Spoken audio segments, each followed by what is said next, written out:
Welcome back to Half the Battle. I'm your host, as always, Daniel Levy, and today we're going to be talking about UFC Long Island, Brian Ortega versus Yair Rodriguez, because it's going down this Saturday night live at the UBS Arena. And I said this Saturday night. It's actually this Saturday afternoon, so scratch that. Gonna have to wake up early, grab some coffee. I'm actually gonna miss the first few fights. Gonna be at jiu-jitsu, but definitely gonna be there in time for the main card. And man, what an incredible, unbelievable main event. I mean, you got the number 3 ranked Yair Rodriguez taking on the number 2 ranked Brian Ortega, two of the top featherweights on planet Earth.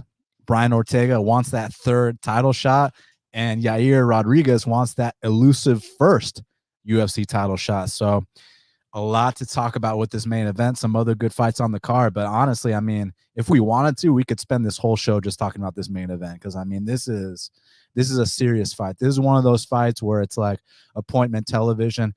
If your buddies hit you up and they ask you, all right, just tell me one fight to watch on the card, I mean, it's got to be the main event this weekend, because this is one of those fights. You guys already know what time it is. No words need to be said. You guys, what's understood is understood. So Brian Ortega, he's 15-2, and normally I'd say representing Mexico, but in this case, he's representing the U.S. because Yair Rodriguez is representing Mexico, taking on Yair El Pantera Rodriguez, who's 13-3. Currently, they got it. Brian Ortega minus 180. The comeback on Yair Rodriguez is plus 155. So, man, what an unbelievable fight. So much to talk about, so much to discuss. Let's get right down to business. So, Brian T City Ortega. So, for those that don't know, the T in T City stands for Triangle City, because this guy's known for his triangle finishes. And it's funny because when he fought Mike De La Torre, he actually popped for steroids. And a lot of us were making the joke that T City stands for Testosterone City, but it actually stands for Triangle City. And Yair El Pantera Rodriguez, what a dynamic guy. But just to circle back to Ortega, because I know if you heard that, he wouldn't appreciate that. Look, the guy made a young mistake, and he's bounced back ever since. And a lot of times when someone pops, the question is, like, are they going to be the same? But I think it's different when someone's, you know, in their late 30s popping, and then they won't come back the same. Whereas this guy made a young mistake when he was in his early 20s. I mean, I've made a lot of mistakes, not that mistake, but other mistakes, and you bounce back. So he has bounced back. I mean, look at what he's done. Made it all the way to 2 title shots in the UFC. And it's pretty amazing how, I don't want to call him one-dimensional, because, I mean, when we talk about the one dimension he's great at, I mean, this guy's been a jiu-jitsu black belt for as long as he's been in the UFC. And when he gets a hold of someone's neck, I mean, chances are the fight's going to be over shortly after, whether it's the guillotine, whether it's the triangle. I mean, you guys remember back to that Thiago Tavares fight when he full mounted Thiago Tavares and he pounded him out. And then you've also seen him go out there and knock people out on the feet. I mean, the way he launched Frankie Edgar, the Korean zombie fight, dropped him with a spin. So I don't think it's fair to say this guy is one-dimensional, but I think it is fair to say that there's one area that you need to be far more worried about than the other. I mean, who was it that said that thing about the ground being lava? I don't even remember, but basically in this fight, that applies here. The ground is lava for Yair Rodriguez, and it's not because Yair Rodriguez isn't out here training his wrestling, isn't out here training his jiu-jitsu. It's just because, you know, Brian Ortega has been a black belt since I think Yair was a blue belt. So there's certain things that you don't want to see Yair Rodriguez do. And if you go back to his last fight against Max Holloway, he was out here throwing his signature flashy kicks, and he actually ended up on the ground 3 times on his own in that first round just by the merit of throwing those flying kicks.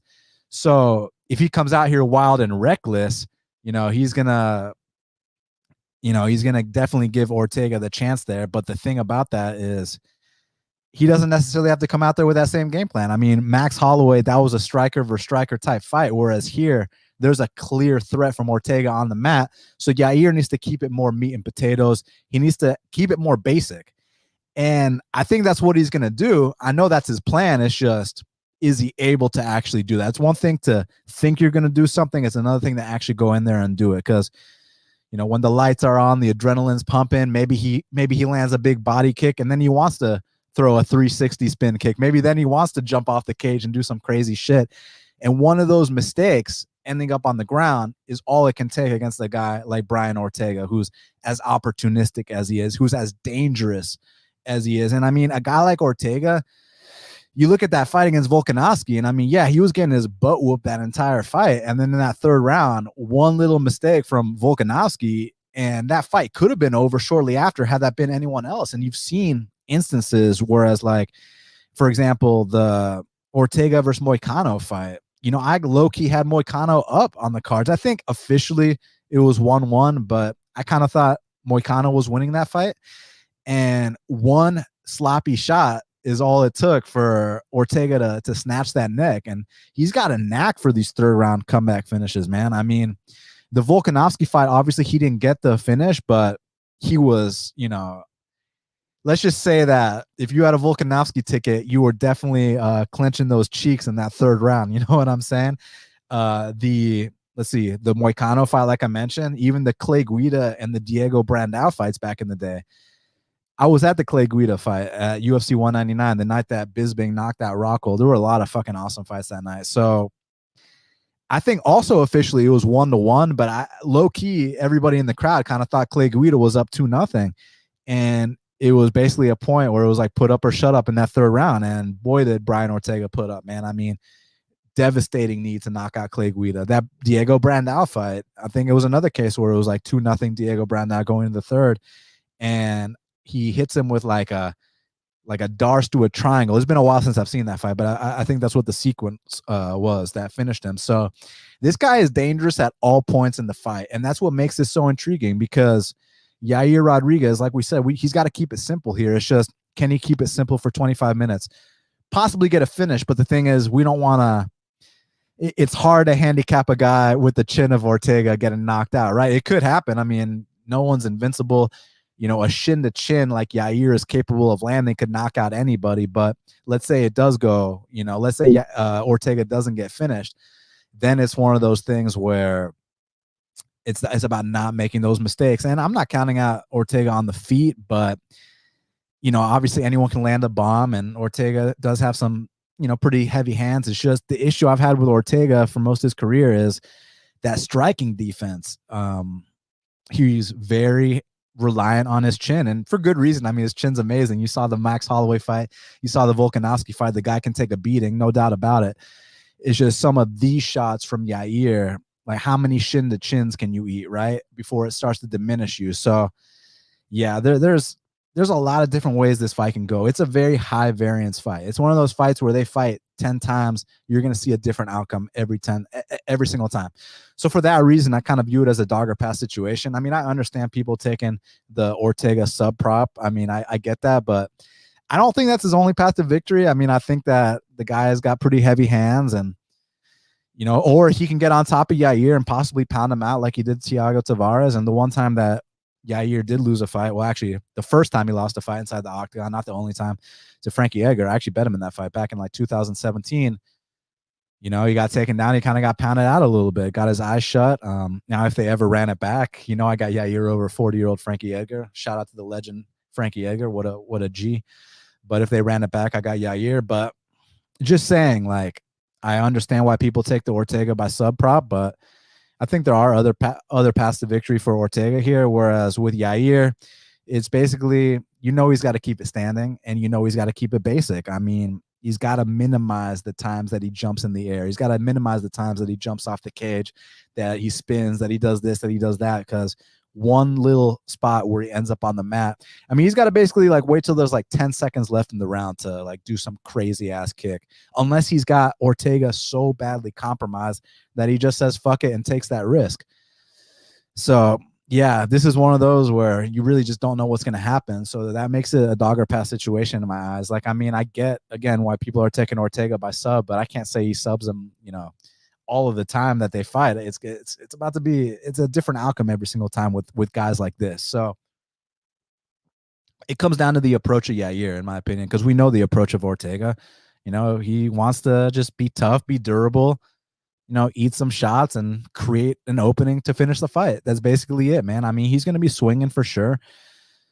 But I don't see the chances of him catching Yair on the feet that high, even though Ortega does have some heavy hands. It's more so about him capitalizing on a mistake of Yair. Is that going to happen or not? That's like the big question in this fight. It could. or it could not. So let's see how disciplined Yair is able to stay in this fight. That really is going to tell me everything. Let's look at some numbers here. Has Ortega ever been knocked down in a fight? No, he has not. And interestingly enough, he's actually been hitting some more takedowns his last few fights. He hit 2 takedowns against the current champ Volkanovski, hit 3 takedowns against Chan Sung Jung, hit 2 takedowns against Max Holloway, whereas before that, he had only hit 1 takedown his entire UFC career, which was his debut against Mike De La Torre, which we talked about earlier, right?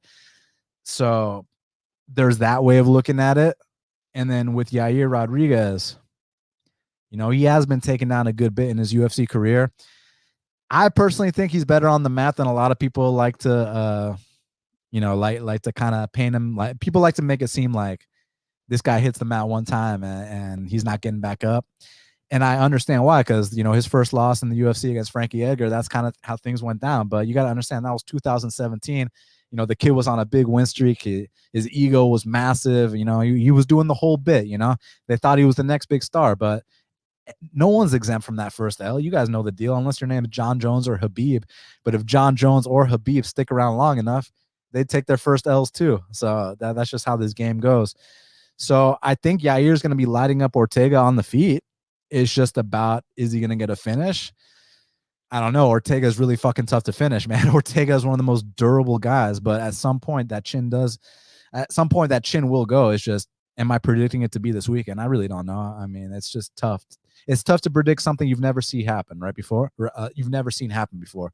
But at the same time, I had never seen, wasn't that like Andre Fili's first knockout loss back when that happened? And there's been a lot of firsts, man. I mean, he was also the first man to knock down and knock out BJ Penn. There was, back when BJ Penn was the man, the saying was always, you know, never been knocked down, never been knocked out, until he was knocked out and knocked out, right? And that happened for the first time against Yair Rodriguez. Now I get it. That was a washed up BJ Penn. And I'm not calling Ortega washed up by any means. He's the number 2 guy on planet Earth. But the reason I brought up BJ Penn was just to say that we've seen Yair drop people that have never been dropped before. So possibly could happen. I'm not discounting the possibility, but most likely I think if Yair wins, it's that decision. But I like the money line on Yair. I'm probably going to bet him at plus 155. I mean, I'm patient. Let's see if the line gets better or not. And I'm aware of the dangers here. Who said that line about the floor is lava? Y'all let me know. I'd like to give them credit. I don't even remember who said that, but whoever said that, that's right here. The floor is lava. You have to be so careful. Like the only times I want to see Yair on the floor here is like with 10 seconds left in the round. Then do your fucking crazy ass kick. But besides that, I need it to be meat and potatoes against Ortega. Chop him down with the calf kicks. Throw some straight punches, some body kicks. But you gotta pull that kick back fast because you don't want it to get caught and you don't want to get taken down. So yeah, I'm gonna go Yair Rodriguez to defeat Brian Ortega and get the upset and cash as an underdog.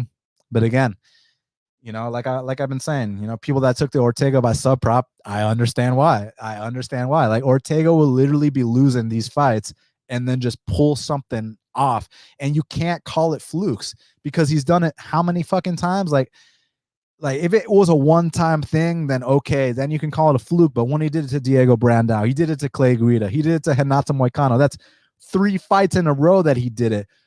Almost did it to Volkanovski. Like, the guy's just got a knack for that comeback. And it's one thing when you're a lower ranked fighter that's got a knack for the comeback, but when you're doing it to the top guys on planet Earth and you're ranked number 2 in the world, you're giving the champion Volkanovski issues. Like, now he wasn't giving him issues throughout the fight, just in that one moment, but that one moment is all it takes for a guy like Ortega to finish a fight. So that's why Yair's got to be fucking super careful here. And props to Volkanovski for that submission defense. I mean, his composure. I was rolling with a brown belt earlier, and he was basically telling me no hooks, no choke, and I felt that because like when Ortega had that guillotine on Volkanovski, the first thing Volkanovski was doing, it seemed to me like he was trying to get his hips out, he's trying to get his feet out because Ortega had a mount. But he had his feet kind of crossed like BJ Penn used to do. When BJ Penn used to get on top of guys, it'd kind of be like a guard from the mount. Like you cross your legs when you're on top of the guy in mount. And the first thing Volkanovski did was try to get his feet out of there.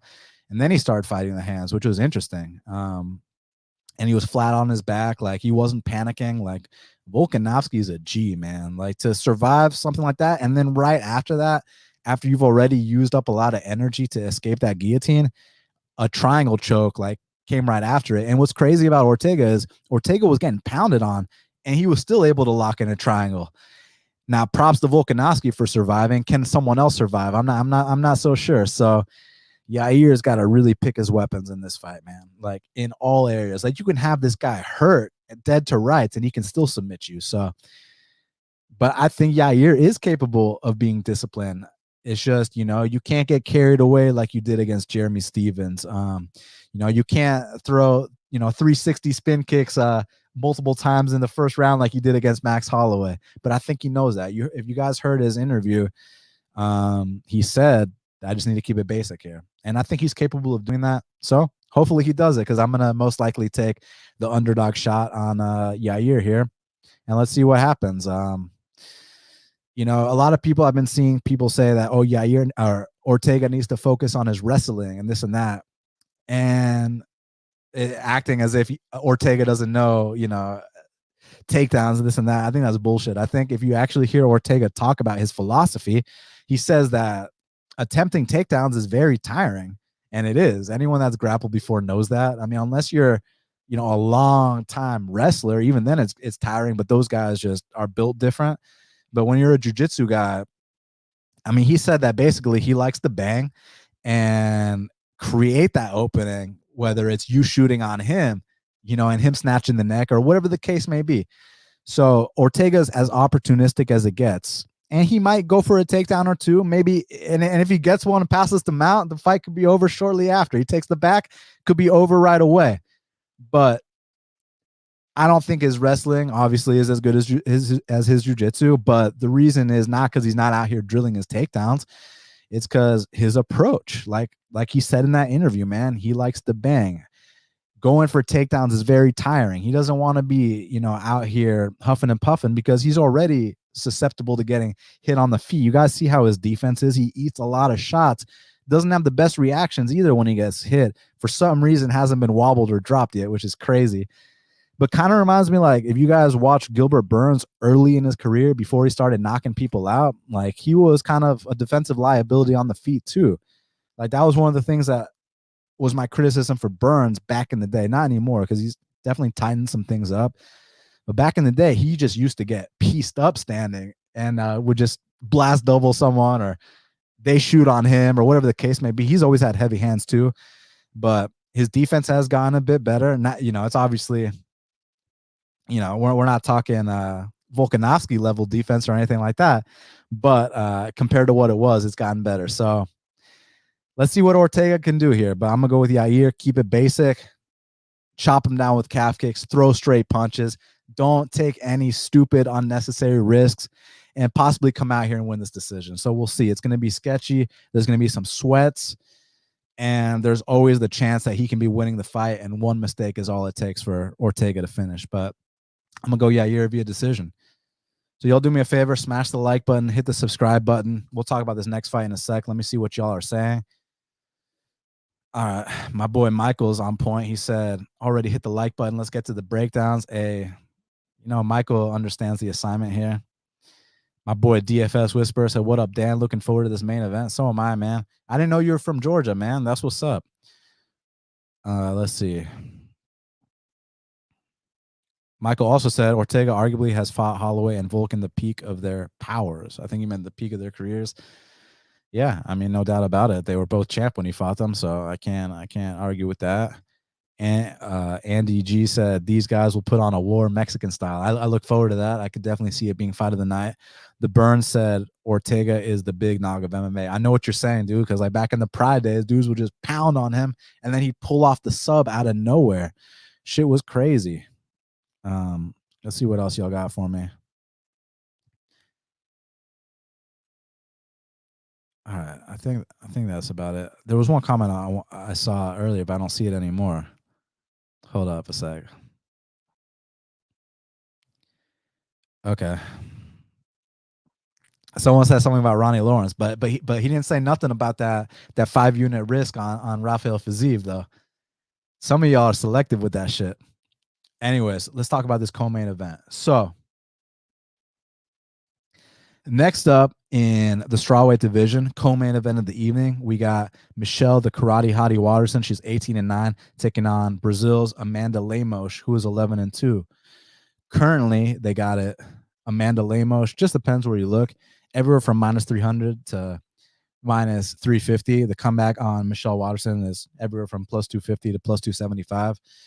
So I guess the big talk about this fight is the line, right? Is the line too wide, this and that? I mean, I'm personally not going to lay it. I guess I'd consider it a dog or pass situation. I just don't really think the dog's going to win.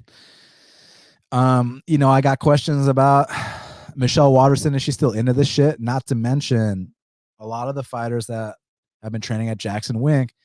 It's not just some recent thing, but it's been going on for a long time. They just ain't been getting the results they used to get. Now, someone let me know. She might be training somewhere else, right? Like, where's Michelle Waterson training? Is she still at Jackson Wink?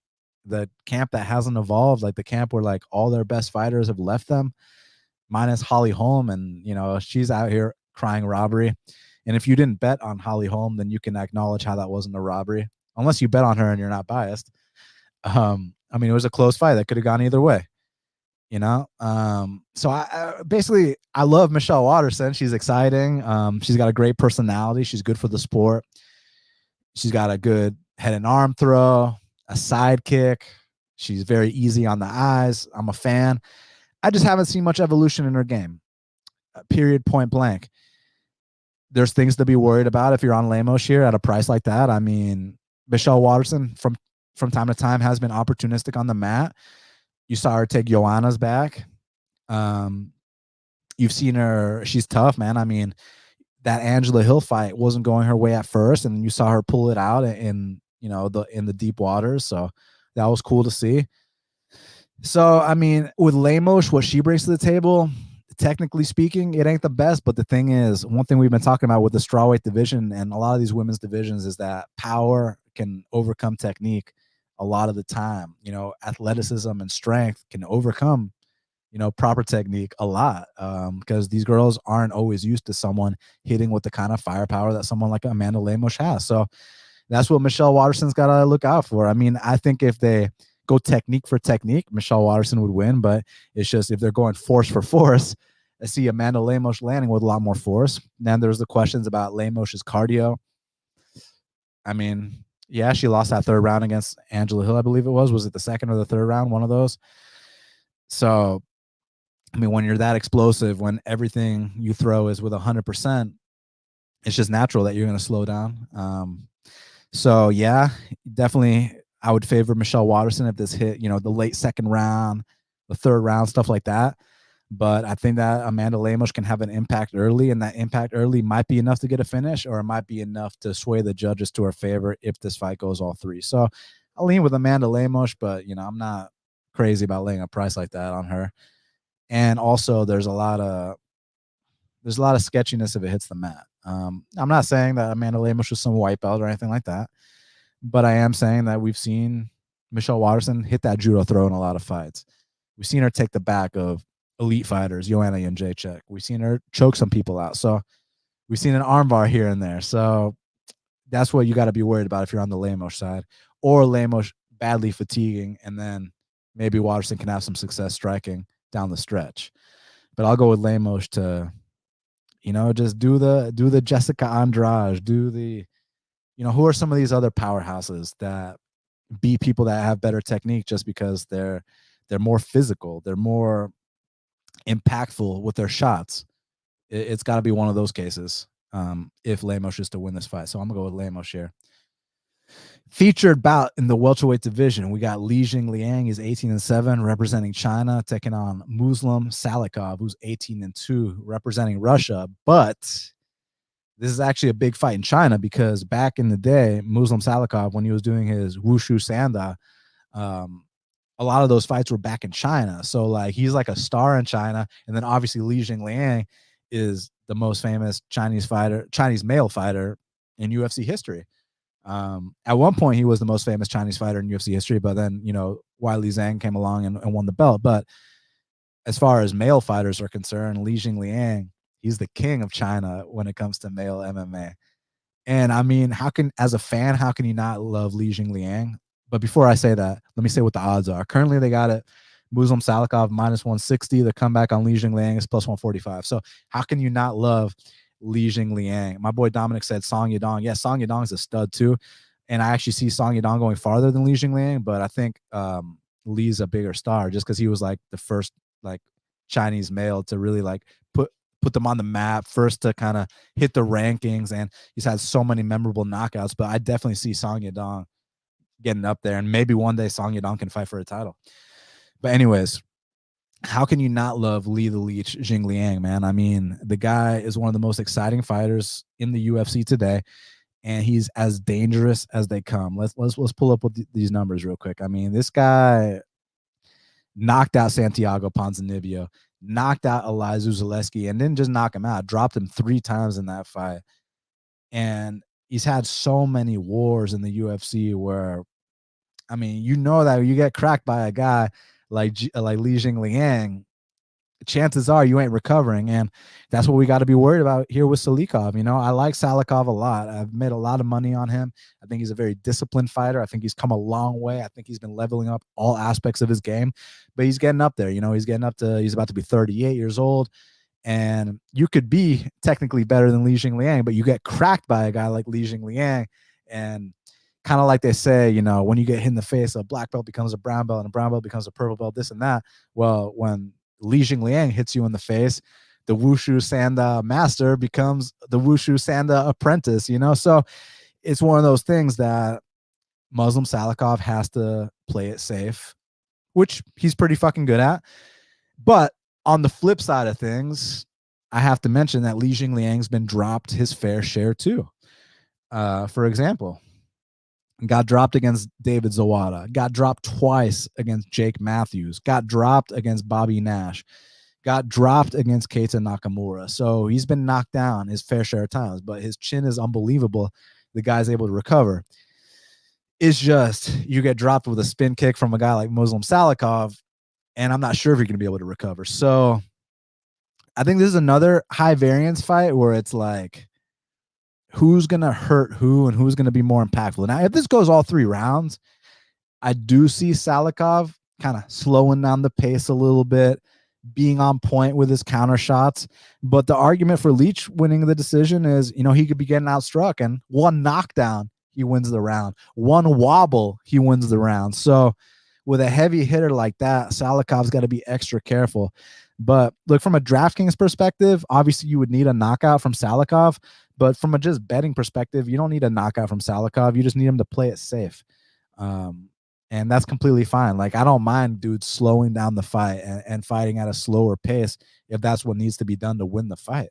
Like last week with Fiziev, I had 5 units on Fiziev, and I didn't need him to knock Dos Anjos out in the first round. I just needed him to, if we're going to go to deep waters, like, let's pace ourselves. And that's exactly what he did. So I need Salikhov to pace himself here. You know, don't get into a brawl with Li Jingliang. Like, Li Jingliang can knock anybody out, and he's as durable as they come. But I think that if Salikhov plays the safe, circles on the outside, and makes it a mostly counter-heavy approach, that he can win this decision, possibly be the first man to knock him out. I mean, like I said, Jingliang's been dropped a lot.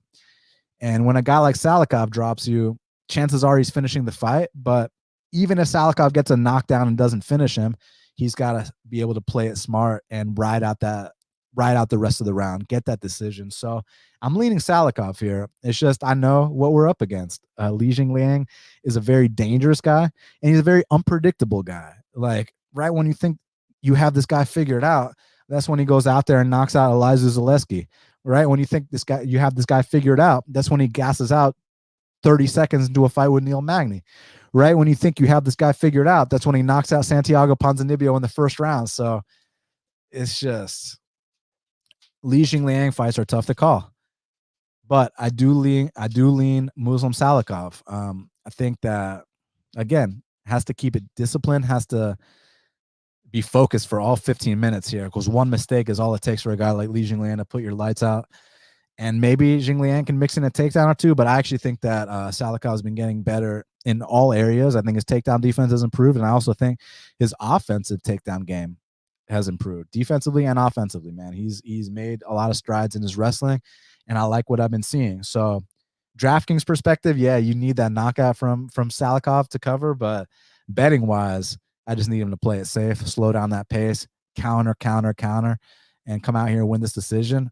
Possibly be the first man to knock out Jingliang, but that's going to be tough. This dude doesn't go down easily. And when he does go down, he gets back up. He's a true Chinese warrior, man. You gotta respect that guy. And I'm curious, like, viewership wise, this has nothing to do with bets, but viewership wise, when they're watching this fight in China, like, I'm curious if this is the fight that's going to have the most attention. Not just because there's a Chinese fighter in Li Jingliang, but also because, like I said, Muslim Salikhov was a star in China too. So this is like two badasses over there. And someone could say, yeah, obviously this fight's going to have the most viewership because of Li Jingliang. You know, Mudaerji is also on this card, but the reason I'm bringing this one up in terms of that aspect is just Jingliang versus Salikhov. It's not just Jingliang, it's Jingliang versus Salikhov. This is a big deal over there. So yeah, I'm excited. And also, I believe after Salikhov's first win in the UFC, he called out Jingliang. So it's cool to see them finally run it a few years later. So let's see which way the price goes. This is one of those fights that's very dependent on who's going to hurt who's going to land the more impactful shots. But I think minutes will be won by Salikhov. It's just, again, you can't be, you can't be jabbing him up. You can't be leg kicking him, and then you get hit with that one shot and you start wobbling all over the place. You get hit with that one shot and you go down. There were some moments in that Elizeu Zaleski fight that got really sketchy. But thankfully it was in Abu Dhabi, and no guy with the first name Muslim was going to lose a decision in Abu Dhabi. But no, all jokes aside, man, I think that this is going to be a serious technical and tactical battle, and let's see who lands the more effective shots here. So y'all do me a favor, smash that like button for me, hit the subscribe button. I truly appreciate it. Now let's talk about this main card bout between Matt Schnell, who's 15-7, taking on Mudaerji, who is 16-4. Currently, they got it Mudaerji minus 260. The comeback on Matt Schnell is plus 225. Very good flyweight fight. Mudaerji, at one point we were calling him Chinese Connor. He's kind of got that long stance, likes to snipe that straight down the pipe, and he's a very effective counter striker in the division. I enjoy watching him fight. It's been a while since the last time we saw him, so I'm sure he's been evolving because he's just a kid. Let's pull up his age real quick. He's only 26. So he's, and the last time we saw him fight was in January 2021. So you give a kid 26 years old over a year and a half to make improvements. Like, I can't wait to see what kind of version of him we see out there. And with Matt Schnell, we know exactly what to expect. I mean, Matt Schnell is a very seasoned and experienced guy. Schnell's got the calf kicks. His boxing isn't half bad for MMA standards. Opportunistic guillotine. Even though he just got caught in a guillotine, he's got a nice guillotine himself. He he does that little thing while he's striking. He gives that side eye, which is fun to watch. But the thing with Schnell, the criticism's always been the same thing. The durability is kind of suspect. I mean, I was in attendance when Hector Sandoval landed 1-inch hammer fists on him and knocked him out cold. So it's like, and then other times you see him go to war, no problem. So his durability is kind of tough to cap. And then with Mudaerji, like, how good is he truly? That's the big question here. I'm sure he's made improvements. Like, he's always been a very talented guy. No questions asked. It's just, that last time we saw him, he definitely won that fight fair and square. But, I think one of the judges thought he lost a round to Zaruka Dashev. So, that, just take note of that. Definitely won that fight though. But I guess you would have expected, a top prospect to come out there and sleep Zaruka Dashev in that first round. But this is a completely different matchup. And again, I expect him to sleep Schnell in the first round. But if that doesn't happen, then what's going to happen? Because back in the day, Mudaerji was getting tapped out left and right. So has that area been patched up? I know he's been working on it for sure. But Schnell gets around the neck. Is Mudaerji going to be able to create space? Is he going to be able to fight the hands? Is he going to be able to survive that? That's a big question.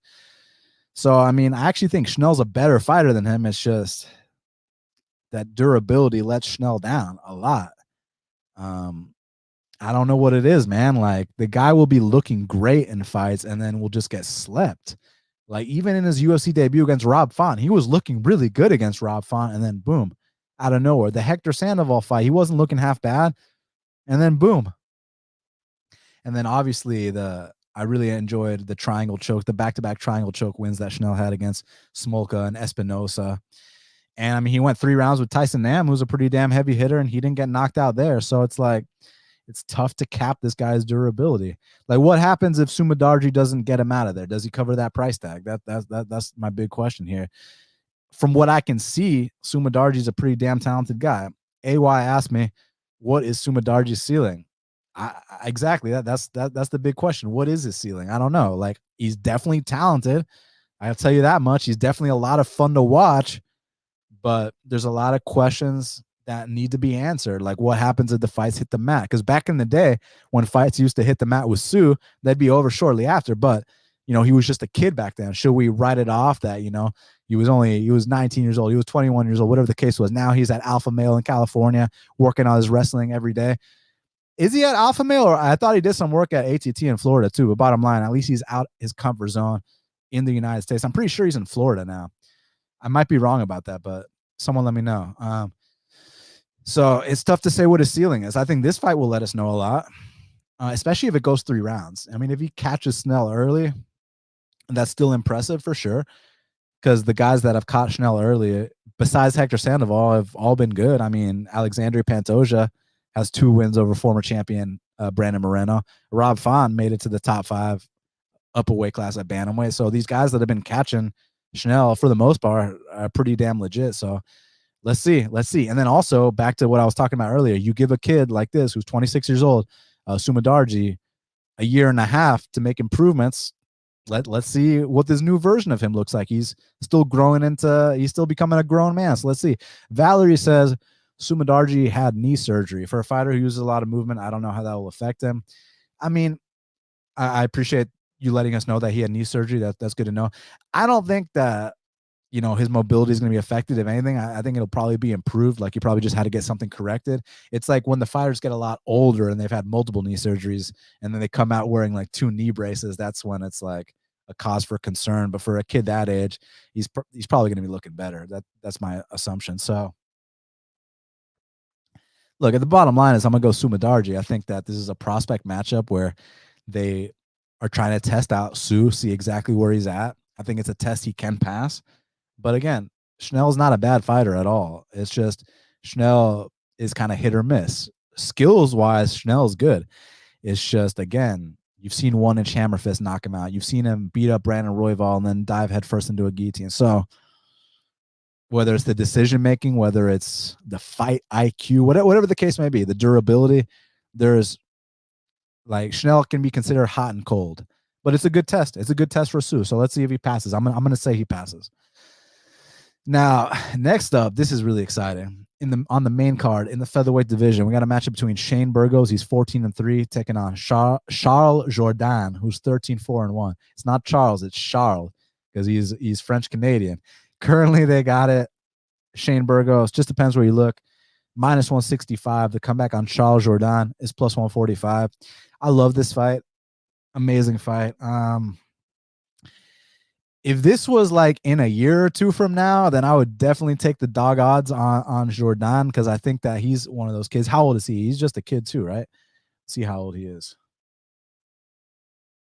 He was born in 1995. So that means that he is 26 as well. So he's also 26 years old. He's just a kid. So he's one of these guys that's going to be making these big leaps every single time. It's just that Burgos might be slightly ahead of him right now. If they make this fight in 2 years and you give me that price, I'm definitely taking Jourdain. It's just, is he ready right now? That's the big question. And he might still be ready right now. It's just, I'm not sure. Because, like, Jourdain is one of these guys that, like, you're going to be seeing these big leaps every single time he fights. Only 26 years old. He's not even in his prime yet. He's at that point where he's still improving. Whereas Shane Burgos is a finished product. You know exactly what Shane Burgos brings to the table. One of the biggest featherweights on the roster. How this guy makes 145, I will never know. I mean, like, his discipline with his diet has to be so on point that, like, one little fuck up and this guy's going to miss weight. And the fact that this guy, Shane Burgos, has never missed weight in the UFC is pretty damn impressive. Obviously, his boxing for MMA, offensively speaking, is pretty on point. It's just defensively is where you got to draw the line. I mean, this guy's always fought with his hands down. This guy's always been overconfident in his chin. And he's paid for it a few times recently. I mean, whether it's that Calvin Kattar fight, even that fight, he bounced back after the Calvin Kattar fight against Kurt Holloway. Now, if you just look at the record, it says that he armbarred Holloway in the first round, which is 100% factual. He did armbar Holloway in the first round. But why was he in a position to armbar Holloway in the first round? The reason why was because he got dropped in that first round, and then he was able to go out there and do it. The Cub Swanson fight, I bet on Burgos in that fight. That fight was a little bit too close for my liking. But what I really do enjoy about Burgos is the way he's able to just like be tougher than these guys, just kind of break you down the stretch. Like entertainment wise, it's amazing to watch. It's just when you're betting on him, you know, I'd like my guy to keep his hands up and his chin down. I'd like my guy not to be smiling every time he gets dropped. But then again, when you get dropped by a guy like Josh Emmett and you're smiling, it just speaks to like what kind of confidence, what kind of demeanor, like what kind of individual, what kind of psychopath we're dealing with Shane Burgos here. I mean, like the guy is a competitor through and through. And while he's conscious, he's going to be trying to win this fight from the second the bell rings to the second the fight's over. So that much we can agree on. It's just at what point is his style of fighting with those hands down, fighting every single person he fights in the pocket, eating shot after shot. At what point is that going to catch up with him? Now, I don't think that Charles Jourdain has the hands to, you know, trade in the pocket with a guy like Burgos. However, the kicks are there. And I mean, if we're just looking at, if we just take them both to a boxing coach, obviously Burgos is going to look better. But Charles Jourdain does throw hard. I mean, he's dropped a lot of people with that left hand. I wouldn't be surprised if he dropped Burgos. It's just that, is he ready right now? I know he's going to be ready in like a year or two from now. It's just, is he ready right fucking now? That's the big question. And then with Burgos, in that Edson Barboza fight, dude, firstly, it was an amazing fight. But that finish, I was like, God, that was like one of the scariest finishes I've ever seen. There's only been a few finishes where I've kind of like legit been like, yo, like, is this guy okay? One of them was the Eric Anders versus Thiago Santos fight where Eric kind of just like collapsed. Like I was legitimately like worried, like, is he okay? There was the Anthony Hamilton versus Grabowski fight. Y'all probably don't remember that one, but look it up. It's like a 10-second knockout. Like, and dude doesn't wake up for like 5 minutes. That was scary. But then Shane Burgos versus Edson Barboza, that delayed reaction was like uncomfortable. And I even said some bold things that, you know, I was wrong about, saying that, you know, maybe he shouldn't fight again. But he went back that next fight against Billy Q, and goddamn, I mean, definitely got a 30-27 there. I faded him on principle. Billy Q was plus 170. I took Billy Q in that fight. And Shane Burgos showed that he's still a level above certain people that aren't in the top 15. And I do think he's a level above Charles Jourdain right now. So I'm going to pick Shane Burgos to win. It's just the concerns are the guy fights with his hands down, his chin up. He's overly confident in his ability to take damage. And he's been dropped multiple times. And at some point, you know, that's going to catch up. And a guy like Charles Jourdain, who, you know, we've basically seen him since the beginning of his career, and he's growing right in front of our eyes. So every single time you see him, win, lose, or draw, you're going to be seeing a better version of this kid. So that's the fun part about the Jourdain side, is that every time you're going to be seeing improvements. So win, lose, or draw here, I can't wait for Jourdain's next fight, because let's say he gets a vet lesson here against Burgos. Well, his next fight, he's going to come back even better. Let's say he gets the biggest win of his career against Burgos. Next fight, he's going to come back even better. So no matter what, the graph is going up for a guy like Jourdain. It's just, this is a tough test right now for him.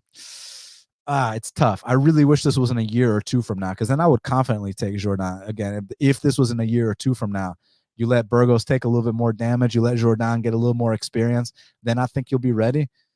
I mean, you might still catch him anyways, but I think right now Burgos is slightly ahead of him. And I think that pressure, that forward movement, that, you know, that pocket boxing for MMA is going to be on point. It's just, if you're laying the chalk on Burgos, you know what you got to be worried about.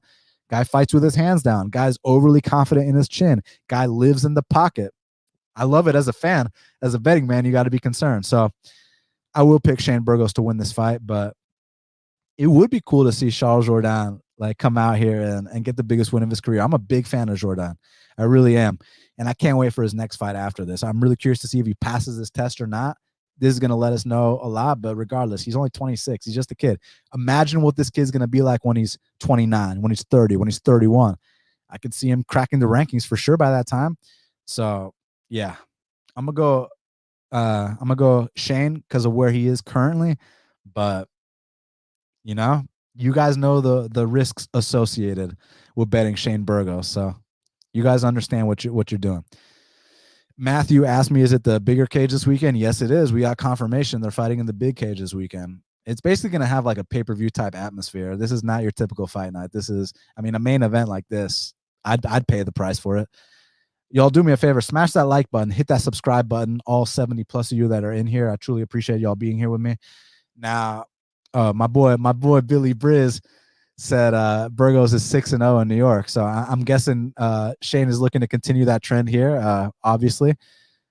Yeah, I mean, listen, if it's hitting the scorecards and Jourdain doesn't make it clear, he's losing that decision. But Jourdain has a way of making things clear. So I'm very curious. I'm very curious to see what happens there.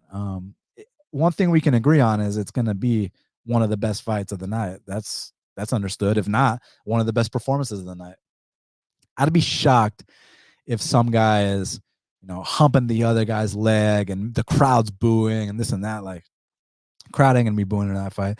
And also, the Charles Jourdain versus Julian Erosa fight, I heard people saying that he quit and this and that. I don't think he quit. I think that choke was locked in and he just got caught and there was no escape. Like, when that shit's fully locked in, it's either tap or nap. So I think, it was one of those learning experiences. Like, I really don't hold that against him because, again, what was he, 25, 24 at the time? Like, he's just a kid. Every single one of these fights is going to be a learning experience where he comes back better from. You guys see the talent this kid has. You guys see how good he can be. And one day I think he will be that guy. It's just, is he that guy right now? That's the big question. So you got to lean Burgos now, but I mean, I keep saying the same shit. The durability is a concern. His willingness to take damage is also a concern. At what point is it going to catch up to him? That's all I got to say. At what point? Is it Saturday night? Is it the next fight? We'll see. I'm just going to sit back and enjoy this fight because I know it's going to be amazing. So, all right. Kicking off the main card. Man, imagine going from Shane Burgos and Charles Jourdain to this. No offense to these ladies, but we got Lauren Murphy. She's 15-5, taking on Miesha Tate, who's 19-8. Currently, they got a Miesha Tate minus 220. Comeback on Lauren Murphy's plus 180. I mean, I feel like people forgot that Miesha Tate retired 5-6 years ago, and she came, and now that she's back, wants some quick 6-figure paychecks. Like, I don't think she's been looking impressive. I don't think that fight against Marion Renault was anything special. Marion Renault is 45 years old, guys. That's not me exaggerating or being funny. That's what it is. Next fight against Ketlin Vieira. Ketlin clearly won that fight. Miesha's coming off a loss, talking about she beats Lauren Murphy, who's 38, and she's about to get a title shot against Valentina. Like, people see that Tyler Santos had success grappling against Valentina. Now all of a sudden, washed up fighters are going to be having success against Valentina. Give me a fucking break. I really hope that if Miesha wins this fight, the recency bias of the success Tyler Santos had rubs off into the line and I can max bet Valentina, because Valentina would mop the floor with Miesha Tate. And it wouldn't even be close. As far as this fight's concerned, I mean, I ain't going to lay no -2 something on Miesha Tate at this stage of her career. This is not the Strikeforce days. This is not the early UFC days. And even back in those days, Miesha Tate was known for taking a whooping and then coming back and pulling fights off. Like, what was that fight she had? Oh, yeah, against Julie Kedzie in Strikeforce, where she gets floored in that first round. She's getting dominated and then somehow pulls off the sub. And she's been known for taking damage and just being kind of tougher. And then Lauren Murphy, someone who started off her career 1-3 and then ended up making it all the way to a title shot. I've liked some of her recent performances, but I hear that she's been dealing with some health stuff. And that last fight against Valentina was a whooping. And oftentimes when fighters lose that title shot, they come back less motivated. Because I mean, your biggest motivation is to be a world champion. You lose that opportunity and you lose it as emphatically as she did. I believe you're not going to come back as motivated, as fresh. And not to mention she's like 38 years old. So no disrespect to either one of these ladies. You know, I appreciate what Miesha did for the sport back in the day. And I also respect the fact that Lauren Murphy went from a 1-3 fighter to someone who ended up fighting for a title. But I literally have no interest in watching this fight. Like, you guys remember when Holly Holm fought Ketlin Vieira and the co-main event was Santiago Ponzinibbio versus Michelle Pereira? And remember how on this show I addressed it as if Michelle Pereira versus Santiago was the main event?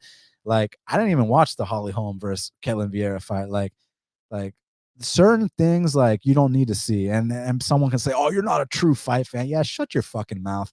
Like, I have zero desire to watch Lauren Murphy versus Miesha Tate. No disrespect to either of them. Again, I respect what Miesha Tate's accomplished back in the day, but we're dealing with a washed up fighter who's coming back from retirement 5 years ago.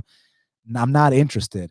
With Lauren Murphy, I really respect what she's done, man, from 1-3 to title shot. But like, with the health issues and this and that, like coming off that serious whooping, like I just don't care. So I'll say it's dog or pass at the betting window. You know, with a price like that, I'll lean Miesha Tate. But yo, my boy John just made me laugh. He said, Dan's voice got my wife pregnant. Dude, I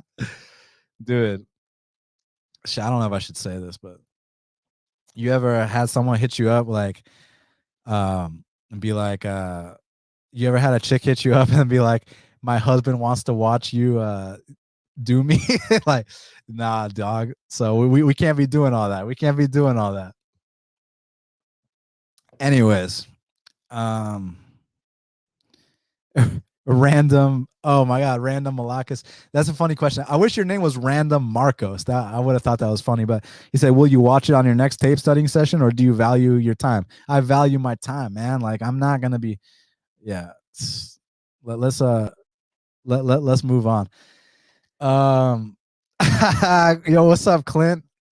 I appreciate you, fam. Thanks for being here. Y'all smash that like button for me. Hit the subscribe button. And let's talk about this fight between Puna and Dalcha. That's going to be a fucking great fight. And maybe some other time we can do story time with Daniel. But next up in the middleweight division, we got a matchup between Hawaii's Punahele Soriano. He's 8-2, taking on.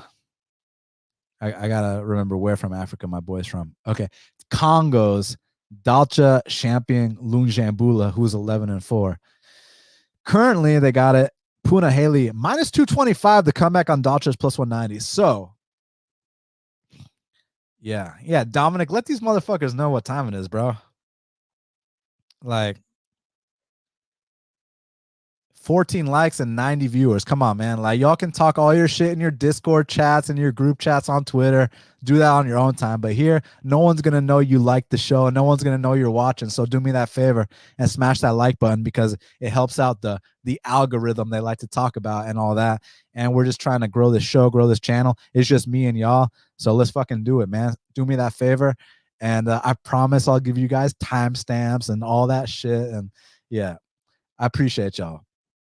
Anyways, I was talking about Puna and Dalcha. So, all right, y'all remember how a couple weeks ago we had Brad Tavares fighting, and I like to call Brad Tavares Hawaiian Bisping, because like a lot of times when fights go to decision, Brad Tavares, not always, not last time, Brad Tavares was really known. I mean, he's had a long career. He's been in the UFC since 2010. Was known for eking out those decisions, and it was kind of like point fighting it up.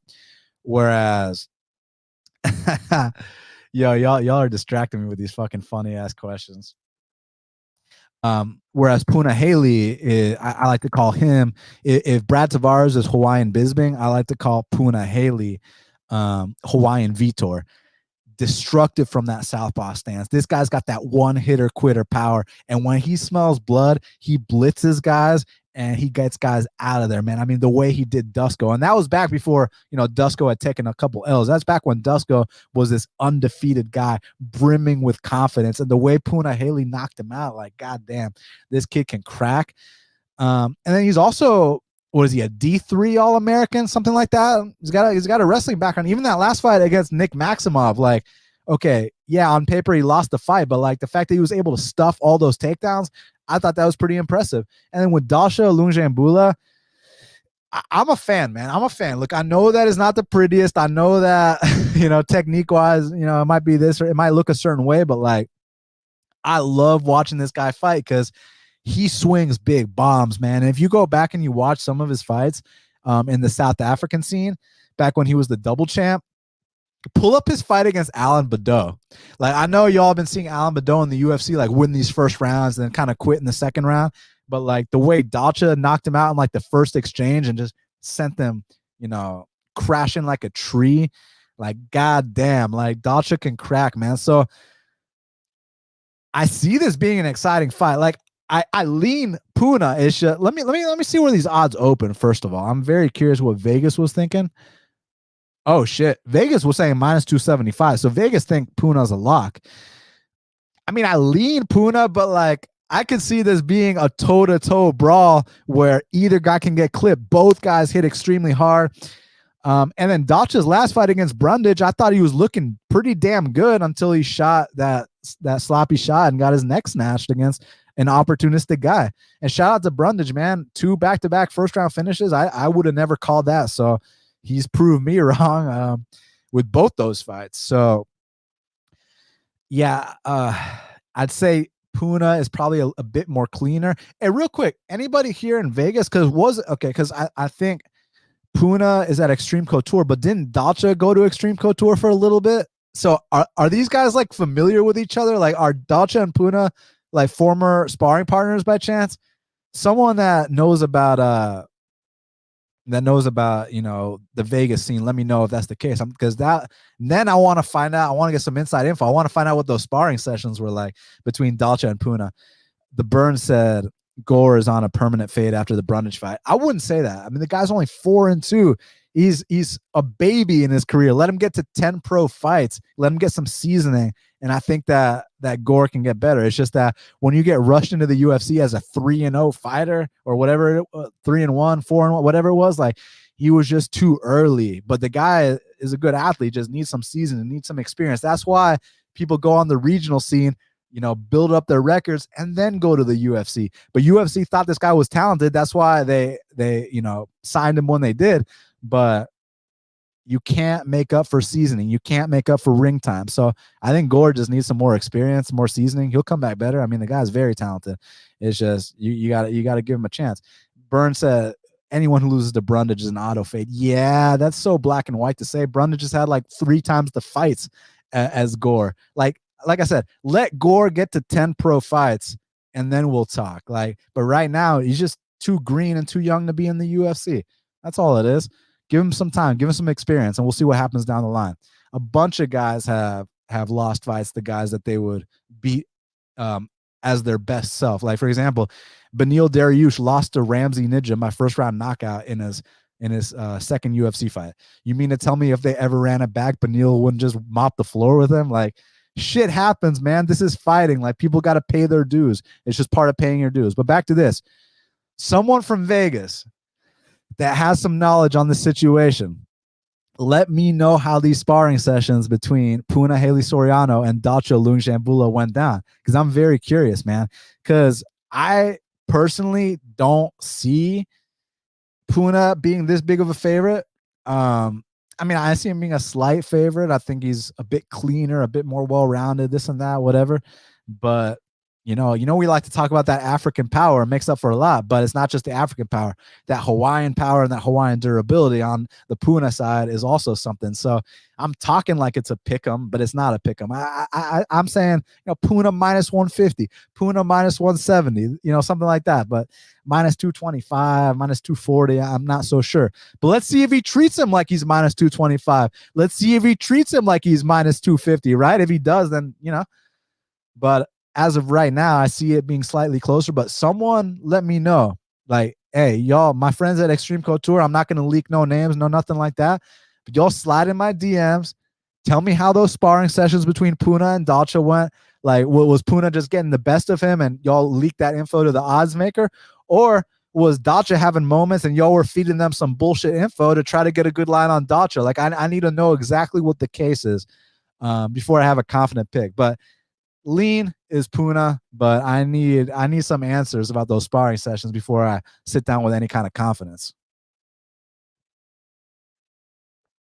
Now, before we talk about Ricky Simón versus Jack Shore, y'all know the deal. 90 plus of you in here. Smash the like button, hit the subscribe button. I truly appreciate y'all.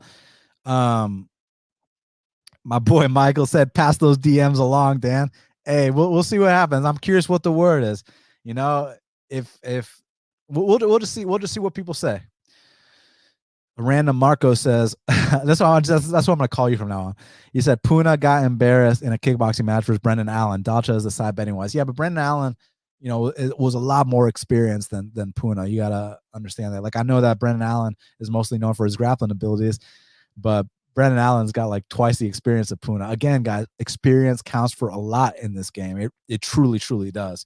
But I understand what you're saying about the number on Dalcha. For sure. I just don't really know what's going to happen in that fight. All right. Now, next up in the bantamweight division, we got a matchup between Ricky Simón, who was 19-3, taking on Jack Tank Shore, who was 16-0. Currently, they got it Jack Shore minus 170. The comeback on Ricky Simón is plus 145. Now, this is a really, really good fight. This I could see being a close, competitive split decision, a tooth and nail, 1-1 going into that third round. Who's got the, you know, that drive to go out there and push in that third round and get it done. My boy Luke said Dan is confirmed related to Canelo. Better listen and smash that like, fellas. Hey, I appreciate you, fam. Yeah, you know, we got some Mexican roots in here. That's funny. When I grow my beard out, it's like orangey or whatever. So and then people find out that I got Mexican roots. They're like, oh shit, he's like Canelo. He's a white boy, but he's not a white boy, you know? But anyways, about this Jack Shore versus Ricky Simón fight. I mean, unbelievable. And it goes back to paying your dues, right? I'd say Ricky Simón has paid his dues, man. I mean, like, let's go back to his UFC debut against Merab Dvalishvili. And I think people have a little bit of a blurred memory and a blurred opinion of what actually happened when that fight took place. My boy Dominic said, then they ask if you have a soul. You know, that's funny. But I'm not actually, when I had hair, I wasn't ginger. I had brown hair. It's just for some reason my beard is like orange, but like my hair, I used to have long ass curly hair and my hair was like dark brown. So I am not a ginger, but my beard is ginger. I have no idea how I have no explanation. God, if you're listening, maybe give me an explanation and I can relay it back to the fans. But y'all, back to this. Merab Dvalishvili, y'all see how my ADD is. Back to Merab Dvalishvili versus Ricky Simón. So that debut for Ricky Simón, people have kind of a blurred memory of what happened in that fight, and they have kind of a biased perception. And I feel like people are so wrong when they talk about that Ricky Simón versus Merab fight. Reason being is this. People say it was this bullshit stoppage. People say it should have been this decision win for Merab, this and that. And it's like, go watch that fight right now and start it in round 3 and pay close attention to what happens. Merab goes for a takedown on Ricky Simón, and he literally goes forehead to the mat and knocks himself out on a takedown attempt. I mean, we're talking about the guy who dove into ice water and knocked himself out on an Instagram video. Well, he did the same thing inside the UFC's octagon in the third round against Ricky Simón. Merab Dvalishvili, listen to me. Y'all need to watch that third round, because I know a lot of y'all are going to be like, what are you talking about, bro? This and that. Y'all need to watch that third round between Ricky Simón and Merab. Merab knocks himself out on a takedown attempt. His body goes completely limp. And from there, Ricky Simón snatches the neck, gets on top of him. And I thought he choked him unconscious. That's the more controversial part. Was he unconscious? Was he not? Because he was doing that biking motion. But I mean, I've seen dudes move around while they're unconscious, you know, wobble all over the place like dead fish. So I think that's kind of what that was. But there is no debate in my eyes that Merab knocked himself out on a takedown attempt. So I think that was legit a third round stoppage for Ricky Simón. That's my opinion. Y'all need to go back and watch that. I thought he was unconscious, and that's the bottom line. Ricky won that fight. Then the next fight against Montel Jackson, hit like 7-8 takedowns on Montel. You know, Montel, super talented guy, but you know, Yeah, y'all saw Montel call me out on Twitter because I mentioned on the podcast that I saw him, popping bottles and posting pictures with guns and then wondering why he wasn't out here finishing JP buys and this and that. I mean, the guy's so damn talented. Like, you'd love to see a guy like Montel take it all the way, but like, he gets outworked because, yeah. Anyways, I can go on a tangent about that too. And speaking of Montel, who lost to Brett Johns is kind of like Jack Shore's big bro. They kind of have a bit of a similar style. I'd say that Jack Shore's got a bit cleaner hands, got a bit more power in his hands. I mean, you saw that last fight against Timur Valiev was actually out there, dropping Valiev. Like, it was a close fight until the moments that Jack Shore was able to seal those rounds off by hurting a guy like Valiev and really did the thing. And it's nice to see what Jack Shore is turning into. Like, I know he's had a couple fights that, have been kind of, the Hunter Azure fight, this and that, whatever. But like, the way he put it together in that Timur Valiev fight was very, very impressive. Only 27 years old, so not even in his prime yet. And another thing I got to mention about Jack Shore is his numbers are absolutely beautiful. Let me pull them up really quickly. So listen to this. Jack Shore lands over 4 strikes per minute. Striking accuracy near 60%. Only gets hit two and some change per minute. Striking defense 60%. Takedown defense 84%. Lands over 4 takedowns per 15 minutes. Like, across the board, Jack Shore's got beautiful numbers. But this kid, Ricky Simon, someone who has paid his dues. I mean, this is a guy who has bounced back from defeat, and that counts for a lot. No one is exempt from that first L. Ricky Simon, a guy who got absolutely embarrassed by Uriah Faber. I had a big bet on Ricky Simon in that fight, thinking, he's about to come out here, style on this 40-year-old. Nope. Got finished in under a minute. Next fight against Rob Font, gets jabbed up badly. But the way that this guy has bounced back, it seems like now he's starting to mature. Now he's starting to put it together. The Ray Borg fight was the start of that. I don't know how that fight was a split decision. That was crazy. The way he just absolutely outworked Brian Kelleher. But then the Asuncao fight, I know Asuncao is getting up there in age, but y'all know Asuncao's got a win over pretty much everyone in the top 15. I mean, Asuncao beat Aljamain Sterling. Asuncao beat TJ Dillashaw. Asuncao beat Rob Font. Like, Asuncao has beat literally Pedro Munoz, every single person in the top 15 for the most part, or at least the top 15 back then, right? Because the sport is rapidly evolving and stuff. But that's a good win on your resume. And usually when guys beat Asuncao, they'll eke one out, right? But Ricky, who's not really known for putting people out, was kind of able to seal the deal on that. And definitely went out there and finished him. So I see this. Has Jack Shore paid his dues to be ready for this fight? That's the big question, because I know Ricky has. I know Ricky has paid all the dues there is to pay, and Ricky is ready to enter his prime and be his final and finished product. Is Jack Shore there yet? What I've seen from Jack Shore, I absolutely love. And another thing I want to mention is that, so the area of concern I have would be more like Ricky Simon out hustling Jack Shore, right? Kind of getting vet gritty on him. 1-1 going to the third round. Ricky's able to get that last takedown in that third round. Ricky's been in there with better competition, this and that.